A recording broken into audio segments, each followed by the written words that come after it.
Hello दोस्तों, नमस्कार। आप लोगों को Career Point RD YouTube channel में स्वागत है। दोस्तों, अभी हम लोग 1857 की क्रांति के बारे में जानकारी प्राप्त कर रहे हैं, जिसमें हम लोग आज 1857 में विद्रोह के कारण के बारे में जानकारी प्राप्त करेंगे। आखिर 1857 के विद्रोह में पूरे भारत के लोग क्यों भाग लिए या पूरे भारत के लोग उसमें शामिल क्यों हुए, इसके बारे में हम लोग जानकारी प्राप्त करेंगे। तो चलिए शुरू करते हैं। 1857 के विद्रोह के कारण क्या था या तत्कालीन कारण क्या था कि विद्रोह हुई, अंग्रेज के खिलाफ पूरे भारत एकजुट क्यों हुए, इसके बारे में जानकारी प्राप्त करेंगे। तो चलिए शुरू करते हैं। देखिए, 1857 के विद्रोह का कारण, हम 1857 के विद्रोह के कारण को अलग अलग पार्ट में बांट दिए हैं, जिसे ये मेंस का भी टॉपिक है और ये इससे कई बार एग्जाम में पूछे भी जाते हैं। ऑब्जेक्टिव और सब्जेक्टिव दोनों है, इसकी वजह से हम इसे बांट बांट कर पढ़ेंगे। एक एक बिंदु पर हम लोग चर्चा करने वाले हैं आज 1857 की क्रांति का कारण के बारे में। तो देखिए, 1857 की क्रांति के कारण या 1857 की विद्रोह का कारण क्या रहा था। तो सबसे पहले हम लोग चर्चा करेंगे ये राजनीतिक कारण, यानी राजनीतिक। अंग्रेज लोग जब बाहर से आए और दूसरे जगह से आके भारत में किस तरह से राजनीति कर रहे थे, किस तरह से यहाँ शासन कर रहे थे, उसके बारे में पहले जानकारी प्राप्त करेंगे।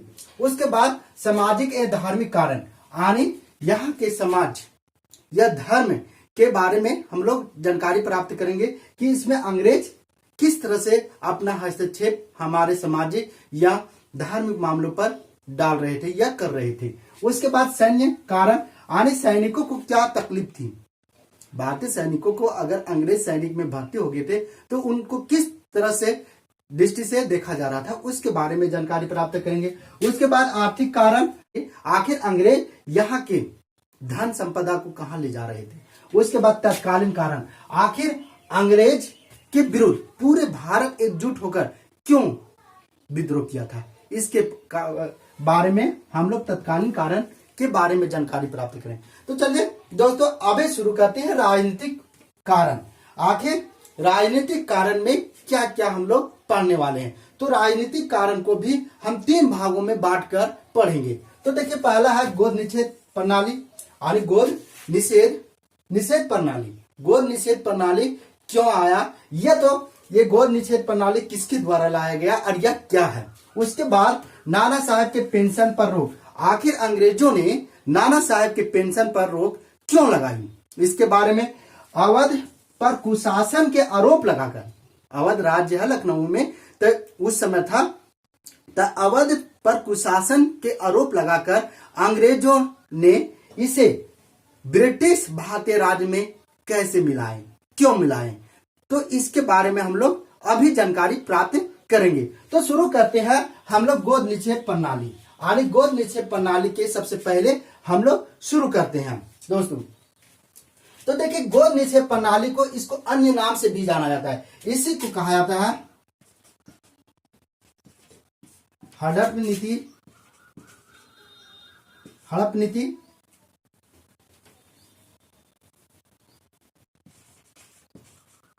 हड़प नीति इसी को कहा जाता है। इसी को बोला जाता है व्यापगत सिद्धांत एवं राज्य अपहरण नीति।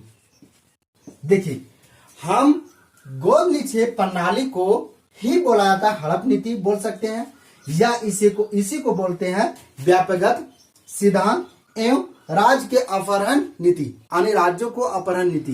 तो ये किस लिए लाया गया था, ये गोद निषेध प्रणाली किसके द्वारा लाया गया था, कौन सा अंग्रेज गवर्नर था उस समय, इसके बारे में हम लोग जानकारी प्राप्त करेंगे। तो लिखिए, लिखना प्रारंभ कीजिए आप लोग।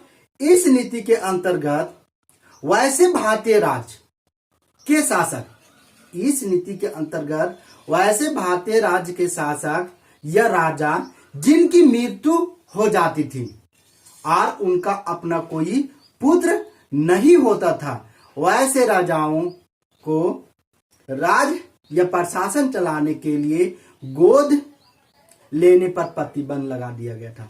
अर्थात आप ऐसे समझिए कि जिस समय उस समय ऐसे नीति लाई गई थी गोद निषेध प्रणाली के तहत कि अगर कोई भी भारतीय राजा की मृत्यु अचानक हो गई और उसका कोई पुत्र प्राप्त नहीं हुई है, यानी कोई पुत्र नहीं है, उसका कोई संतान नहीं है, तो उस राज्य के चलाने के लिए पहले क्या होता था कि अगर राजा की मृत्यु हो गई तो उनकी रानियों द्वारा किसी भी बच्चे को गोद लेकर उसको राजा बनाया जाता था। वो ऐसी परंपरा थी। लेकिन अंग्रेजों ने क्या कर दिया कि इस परंपरा को खत्म कर दिया, यानी गोद लेने पर प्रतिबंध लगा दिया। किस समय? उस समय 1857 के विद्रोह के कारण हो रहे थे। उस समय समझ गए ना, उसी के 1857 के विद्रोह के पहले उसी आसपास में ऐसा किया गया था। इस नीति की प्रारंभ, अब देखिए आगे लिखिएगा, इस नीति की प्रारंभ किसके द्वारा किया गया था? तब भारत के गवर्नर जनरल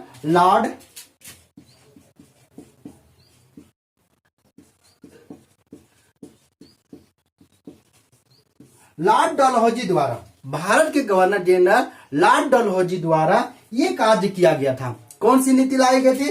गोद निषेध प्रणाली या हड़प नीति या व्यक्तिगत सिद्धांत या राज अपहरण नीति। किसके द्वारा? लॉर्ड डलहौजी द्वारा 1848 ईस्वी में इस नीति की शुरुआत की गई। किस नीति की? गोद निषेध प्रणाली की शुरुआत की गई। और इस नीति के अंतर्गत पहला शिकार कौन सा राज हुआ? तब पहला शिकार मध्य प्रदेश के सतारा राज हुआ। कौन सा हुआ था? मध्य प्रदेश के सतारा। ये सतारा राज्य है, मध्य प्रदेश की सतारा राज्य, वो सबसे पहले इसका शिकार हुआ था। किसका? गोद निषेध प्रणाली। ये पूछा गया है कि डलहौजी द्वारा लाया गया गोद निषेध प्रणाली के तहत पहला शिकार किस राज्य को हुआ था? महाराष्ट्र के सतारा राज्य हुआ। यानी 1848 ईस्वी में गोद निषेध प्रणाली के अंतर्गत पहला शिकार 1848 ईस्वी में महाराष्ट्र के सतारा राज्य हुआ था। और इस नीति के अंतर्गत यानी गोद निषेध प्रणाली के अंतर्गत अन्य राज्य भी इसके शिकार हुए थे। उस समय जो राज्य बोला जाता था, यानी शासन को चला रहा छोटा मोटा में भी, तो उसको राज्य बोला जाता था। तो देखिए इसके बाद हुआ था उसी समय जयपुर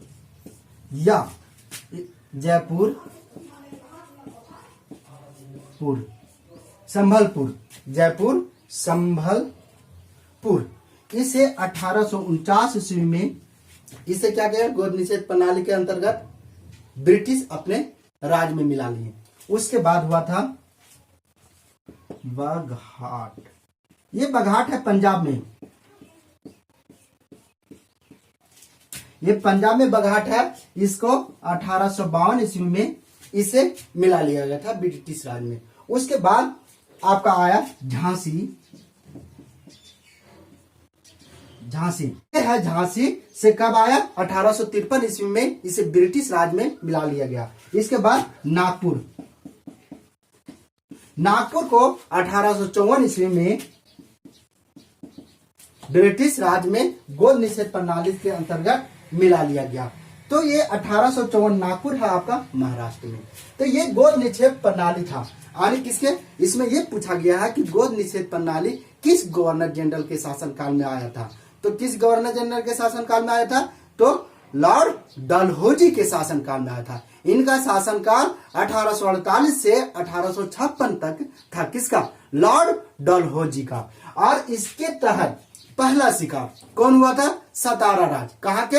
ये महाराष्ट्र में है सतारा। वो राज्य को सबसे पहला शिकार गोद निषेध प्रणाली के अंतर्गत किया गया था। किसके द्वारा? डलहौजी द्वारा किया गया था। अब आगे देखते हैं अगला देखते हैं नाना साहेब के पेंशन पर रोक। नाना साहेब के पेंशन पर रोक आगे हम लोग देखते हैं, राजनीतिक कारण हम लोग पढ़ रहे हैं उसमें।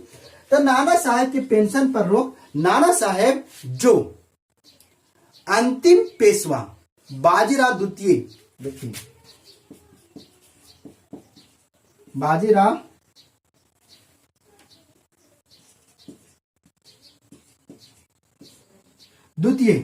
बाजीराव द्वितीय के ये पुत्र थे। यानी बाजीराव द्वितीय के कौन पुत्र थे? दत्तक पुत्र। दत्तक पुत्र। नाना साहेब अंतिम पेशवा बाजीराव द्वितीय के दत्तक पुत्र थे। दत्तक मतलब होता है गोद लिया हुआ पुत्र। देखिए अभी गोद लिया हुआ पुत्र यहां भी बात हो रहा था ना, तो उसी तरह दत्तक मतलब होता है गोद लिया हुआ पुत्र। तब बाजीराव द्वितीय के दत्तक पुत्र कौन थे?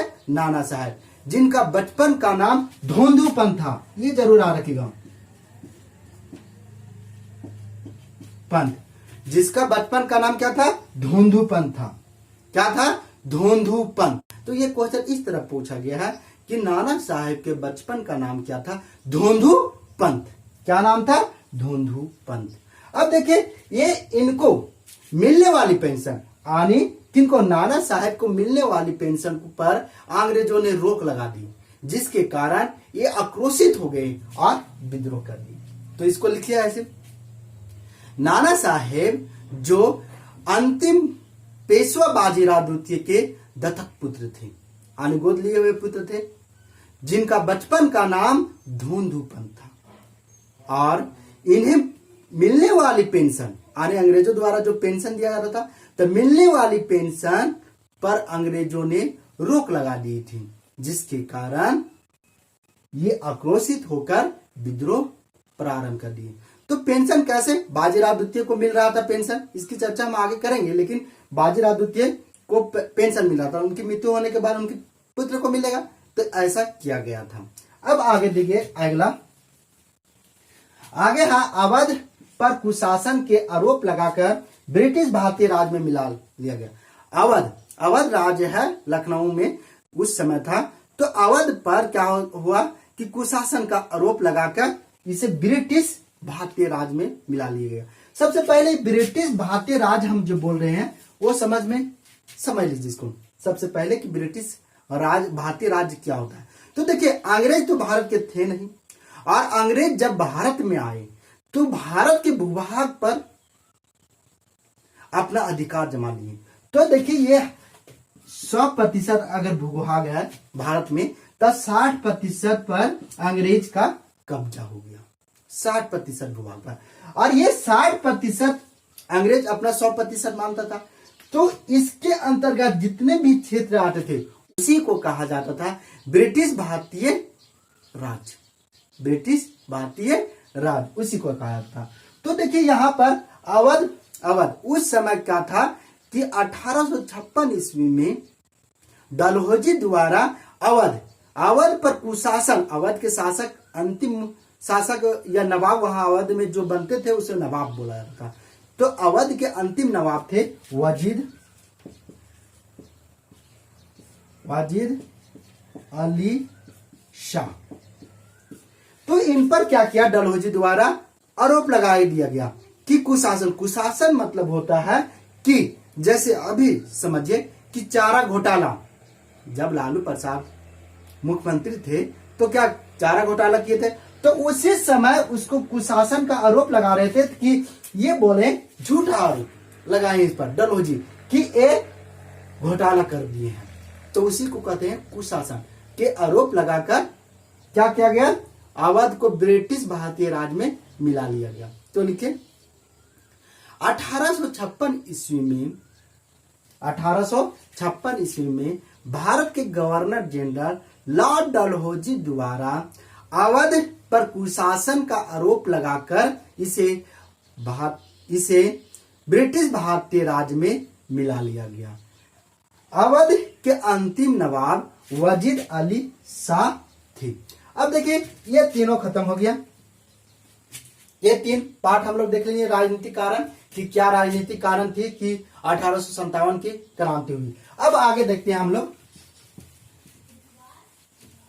लोग देखते हैं इसको धार्मिक कारण। ये तो पढ़ लिया हम लोग। अब देखिए सामाजिक एवं धार्मिक कारण। अब हम लोग आगे देखते हैं सामाजिक एवं धार्मिक कारण, और इसको भी 3 भागों में डिवाइड किया गया है। यानी 3 भागों में हम लोग बांट कर इसको पढ़ेंगे। तो देखिए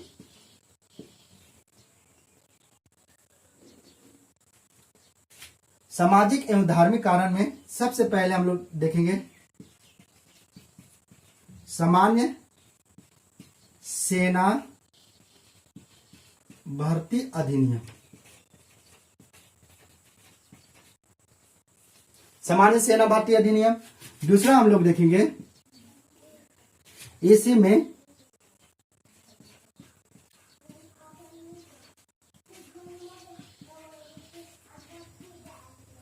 ईसाई मिशनरियों का भारत में आगमन।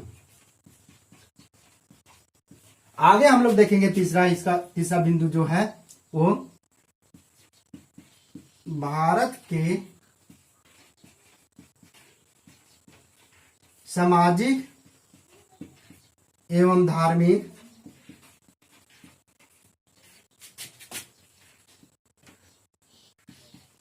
मामलों पर अंग्रेजों का हस्तक्षेप। ठीक है।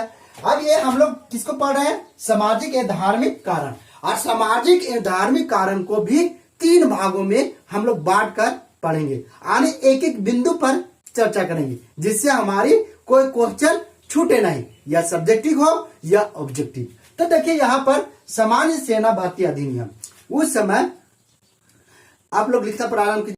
सामान्य सेना भर्ती अधिनियम हेडलाइन बनाइए, लिखिए। 1856 ईस्वी में भारत के अंतिम गवर्नर जनरल या प्रथम वायसराय लॉर्ड कैनिंग द्वारा सामान्य सेना भर्ती अधिनियम लाया गया। अब आगे लिखिए। अंग्रेजी सैनिकों में भारतीय सैनिकों की भर्ती के लिए अंग्रेज सरकार द्वारा भारतीय सैनिकों को एक दस्तावेज दिया जाता था। क्या दिया जाता था? दस्तावेज दिया जाता था, जिस पर भारतीय सैनिकों को हस्ताक्षर करना पड़ता था। क्या करना पड़ता था? हस्ताक्षर करना पड़ता था। उस दस्तावेज में लिखा हुआ रहता था कि, कंटिन्यू लिखिए, उस दस्तावेज में यह लिखा रहता था कि भारतीय सेना जो अंग्रेजी सेना के साथ समुद्री यात्रा और विदेश यात्रा पर जाएंगे। देखिए कहां पर? समुद्री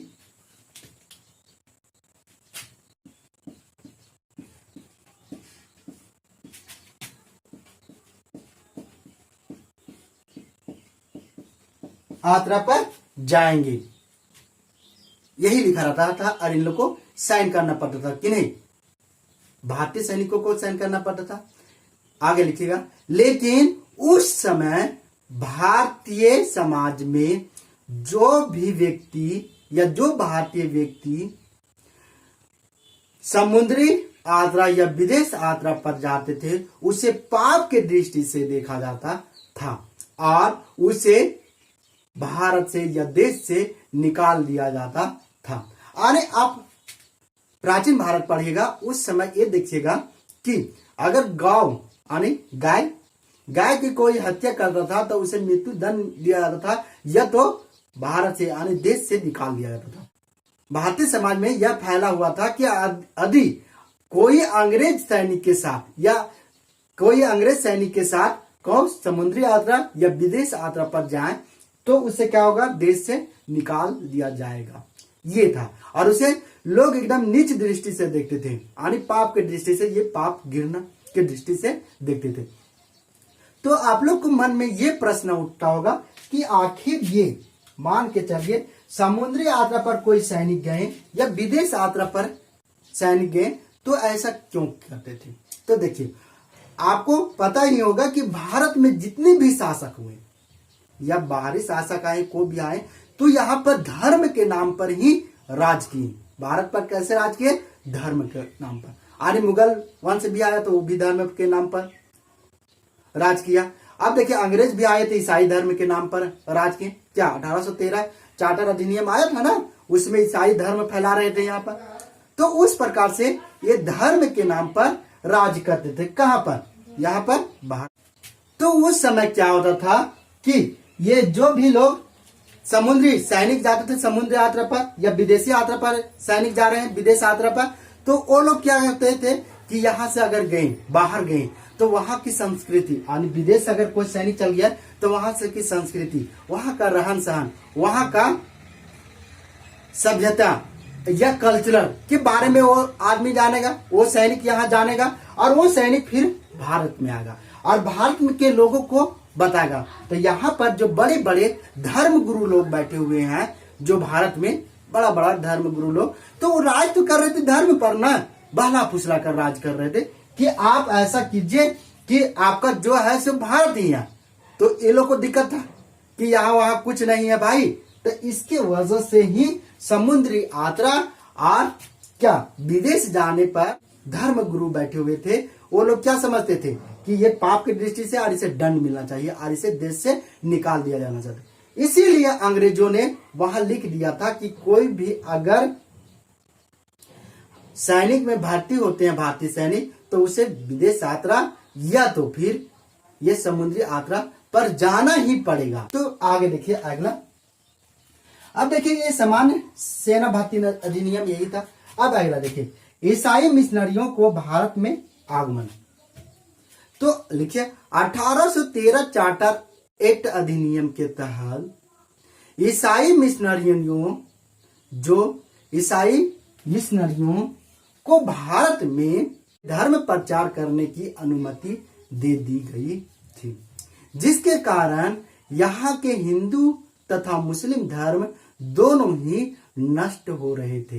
अर्थात ईसाई धर्म वाले लोग भारतीयों को पैसा का लालच देकर बहला फुसलाकर उसे ये धर्म मानने के लिए कहते थे, बहला फुसलाकर ईसाई धर्म में परिवर्तन कर रहे थे, जिससे भारतीय हिंदुओं की धर्म या मुसलमानों की धर्म के लोग अधिक ईसाई बनते जा रहे थे, जिसके कारण इनकी धर्म संकट में पड़ गई।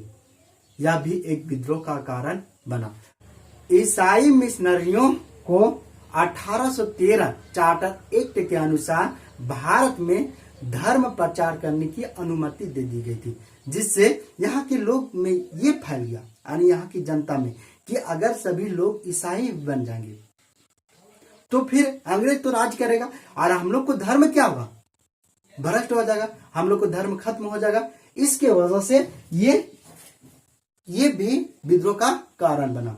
अब आगे देखिए भारत के सामाजिक एवं धार्मिक मामलों पर अंग्रेजों का हस्तक्षेप। भारत के सामाजिक एवं धार्मिक मामलों पर किसे अंग्रेजों का हस्तक्षेप।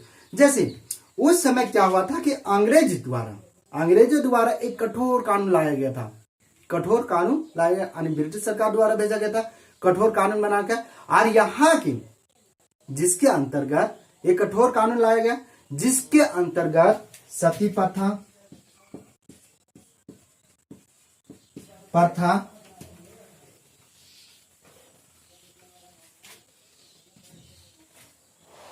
सती प्रथा, बाल विवाह,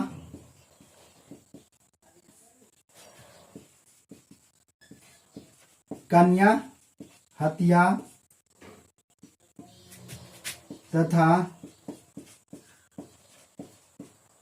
विधवा पूर्ण विवाह यानी सती प्रथा, बाल विवाह, कन्या हत्या तथा विधवा पूर्ण विवाह पर क्या हुआ था कि अंग्रेज रोक लगा दी थी और इन सभी कुप्रथाओं पर अंग्रेजों ने रोक लगा दी थी। अब लोग आगे लिखे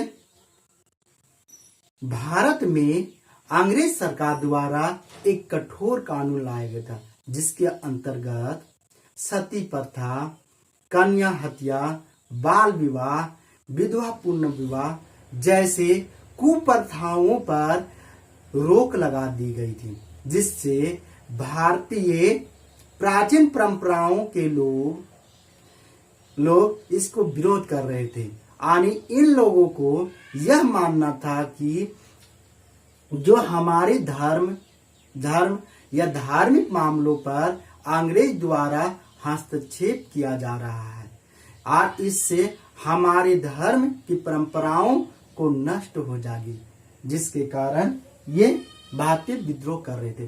तो देखिए कभी कभी ये तो अच्छा था, अगर कन्या हत्या पर रोक अंग्रेज लगाई, अच्छा काम था। विधवा पूर्ण विवाह प्रारंभ हुआ, ये भी अच्छा काम था। सती प्रथा पर रोक लगा दी गई, ये भी अच्छा काम हुआ था।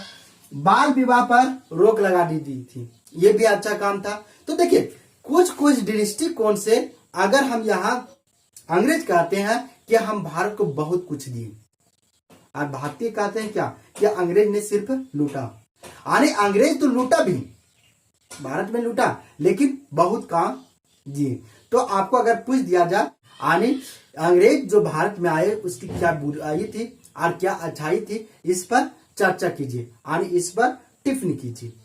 तो आप उस समय इस टिप्पणी को एक अच्छाई में डाल सकते हैं, समझिए ना, इस टिप्पणी को एक अच्छाई में डाल सकते हैं। यानी भारत के सामाजिक एवं धार्मिक मामलों पर अंग्रेजों को हस्तक्षेप, ये अच्छा काम कर रहे हैं, लेकिन तो पर भी भारतीय लोग को क्या होगा, मान रहे हैं कि ये गलत काम हो रहा है। ऐसा नहीं होता। जैसे अभी भी देखिए कहीं वोट दान का जो प्रचलन होता है गांव में, तो देखते हैं ना कि बच्चा अगर तबियत खराब हो तो उसको क्या ओझामती कराते हैं, न कि उसको हम लेकर उसे कहा जाए हॉस्पिटल जाए, ये नहीं करते हैं। तो वही अंधविश्वास, तो ये भारतीय में उस समय क्या थी, अंधविश्वास भी भरी हुई थी कि लोगों को सती प्रथा में क्या होता था कि जिंदा अगर उसकी पति के मृत्यु हो गई तो उसे उस औरत को जिंदा जला दिया जाता था। तो इसकी चर्चा हम आगे करेंगे, ठीक है। अब आगे देखिए, ये खत्म हो गया आप लोग को राजनीतिक कारण भी खत्म कर दिए, इसके बाद सामाजिक एवं धार्मिक कारण भी खत्म हो गया। अब आगे देखते हैं सैन्य कारण। ये सैन्य कारण, इसको भी 3 भागों में सैन्य कारण को बांटा गया, यानी सैन्य कारण को हम लोग 3 भाग में बांटकर ही पढ़ेंगे। तो देखिए सैन्य कारण में आपको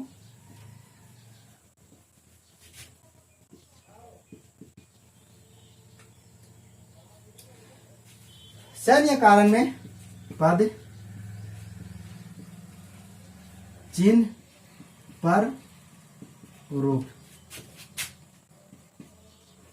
वेतन, भोजन,